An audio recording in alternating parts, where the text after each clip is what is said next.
حضرت عفیف رضی اللہ تعالیٰ عنہ فرماتے ہیں، میں نے دیکھا ایک بڑا خوبصورت نوجوان ہے، وہ خانہ کعبہ شریف میں داخل ہوا اور قبلہ رخ کھڑے ہو کر اس نے نماز شروع کر دی۔ اتنے میں ایک چھوٹا سا بچہ وہ دوڑتا ہوا آیا اور وہ اس کے دائیں طرف کھڑا ہو گیا اور اس نے بھی نماز شروع کر دی، اور تھوڑی دیر بعد ایک عورت آئی، وہ ان دونوں کے پیچھے کھڑی ہو گئی اور اس نے بھی نماز شروع کر دی۔ تو میں نے دیکھا کہ انہوں نے قیام کیا، پھر رکوع میں گئے، پھر سجدے میں، اور وہ بچہ اور عورت بھی ان کے ساتھ ساتھ نماز پڑھ رہے۔ تو میں نے عباس سے کہا، اے عباس بن مطلب، یہ تو بڑا حیران کن معاملہ ہے جو میں اپنی زندگی میں دیکھ رہا ہوں۔ میں نے اپنی زندگی میں پہلے ایسے کبھی ہوتے دیکھا نہیں ہے۔ حضرت عباس ابھی تک اسلام نہیں لائے ہوئے تھے، تو انہوں نے کہا، پتہ ہے یہ کون ہے؟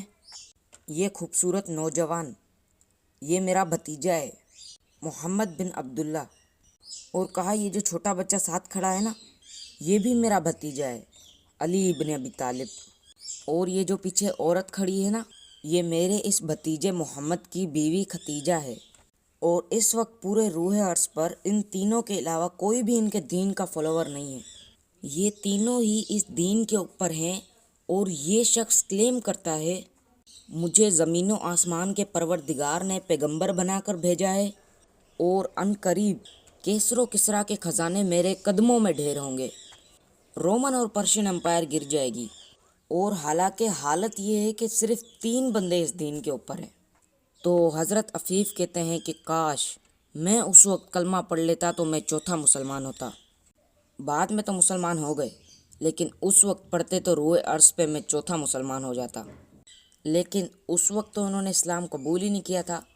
اس وقت کس نے سوچا تھا کہ اس ایک شخص کی وجہ سے ہزاروں سالوں کی سپر پاورز گریں گی اور 3 براعظموں تک within 17 ایئرز اسلام پھیلے گا۔ وہ اگر آپ نے دیکھنا ہے تو سر عمر سیریز جا کر دیکھیں، آپ کو پتہ چل جائے گا۔